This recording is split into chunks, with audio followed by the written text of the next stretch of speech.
இயேசு கிறிஸ்துவின் இனிதான நாமத்தில் இன்றைய ஆவிக்குரிய சிந்தனைக்கு உங்களை அன்புடன் வரவேற்கின்றோம். இப்போதும் ஒரு பாடலுக்கு பின்பு உங்கள் சிந்தையை தெளிவிக்கும் ஆவிக்குரிய செய்தியை கேட்கலாம்.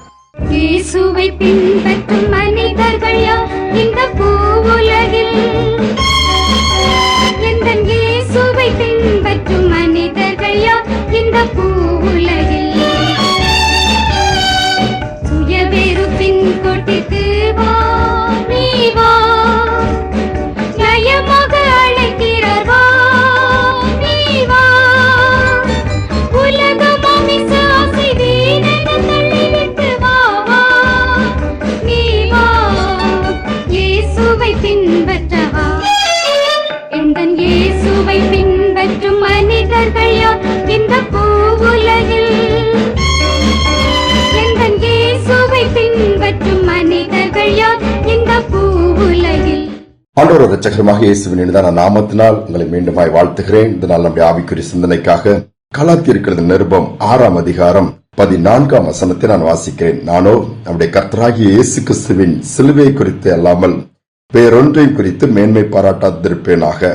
அவரால் உலகம் எனக்கு சிலுவையில் அறையுண்டிருக்கிறது, நானும் உலகத்திற்கு சிலுவையில் அறையுண்டிருக்கிறேன்.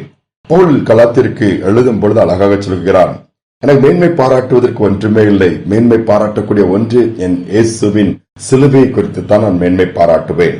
உலகத்தில் அநேக ரதங்களை குறித்து, குதிரைகளை குறித்து, என்ன சொல்ல போனா தங்களுடைய வசதிகளை குறித்து, வேலைகளை குறித்து, குடும்பத்தை குறித்து, வாய்ப்புகளை குறித்து, என நிறைய காரியங்களை குறித்து மேன்மை பாராட்டுவார்கள். தங்களுக்கு கொடுக்கப்பட்ட தாளந்துகளை குறித்து சொல்லிக்கொண்டே போகலாம், பெருமையை பேசிக்கொண்டே போவார்கள்.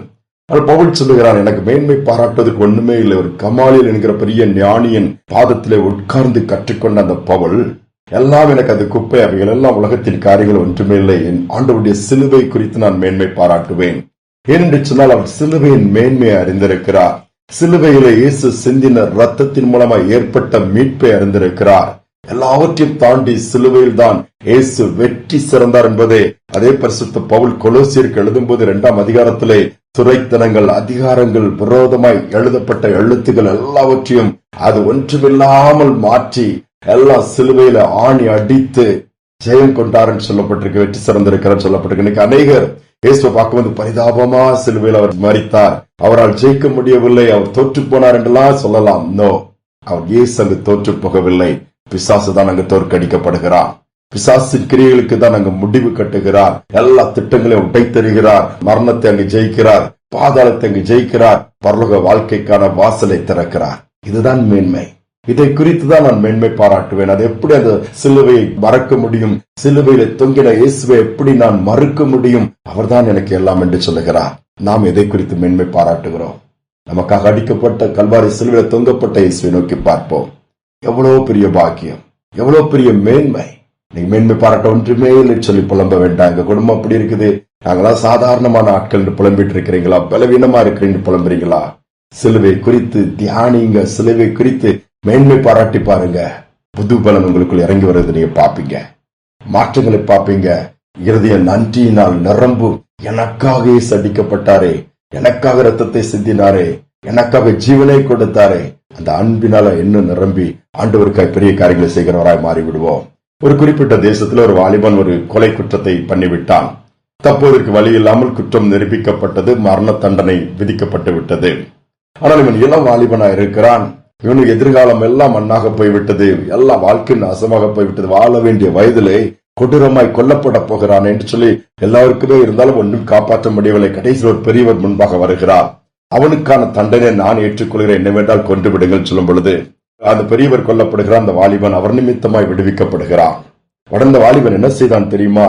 அந்த பெரியவர் தனக்காக மரித்ததை நினைத்து பார்க்கும் பொழுது இவனால் அது என்ன சொல்லுவதே தெரியவில்லை. எப்படி அவரால் முடிந்தது? நான் இன்னைக்கு சாக வேண்டிய இடத்தை அவர் எடுத்துக்கொண்டார், நாளைக்கு அதனால் அவரால் தான் உயிர் வாழ்கிறேன்னு சொல்லி உலகத்துல பல தேசங்களுக்கு போய் அவருடைய பெயரை சொல்லி இன்னைக்கு நான் உயிர் வாழ்றதுக்கு காரணம் என்ன தெரியுமா? இந்த மனுஷன் எனக்காக என் தண்டனையை ஏற்றுக்கொண்டு உயிரை கொடுத்துட்டாரு, விடுதலை பண்ணிட்டாங்கன்னு சொல்லிட்டே இருக்கிற அவருடைய வேலை. அதுதான் அந்த வாலிபனுடைய வேலையா பாருங்கள். உலகத்துல ஒரு மனிதனுக்கு அதே அவ்வளவு பெரிதுன்னு சொல்லும் போது இயேசுவானவர் எவ்வளவு பெரிய காரியங்களை செஞ்சிருக்கிறாரு. ஜீவனை கொடுத்து, பிசாசை ஜெயித்து, பாதாளத்தை ஜெயித்து, நரகத்தை ஜெயித்து நமக்காக பரலோகத்தை திறந்து எவ்வளவு மேன்மையான காரியங்களை வைத்திருக்கிறாரு.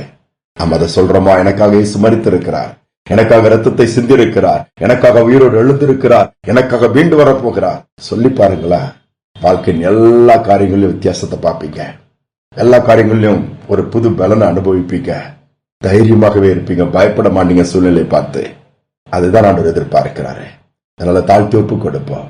பவுல் சொன்னது போல நம்ம வேற மேன்மை பாராட்ட ஒன்றுமே இந்த உலகத்தில் கிடையாது. இது நிரந்தரமற்ற ஒரு உலகம்.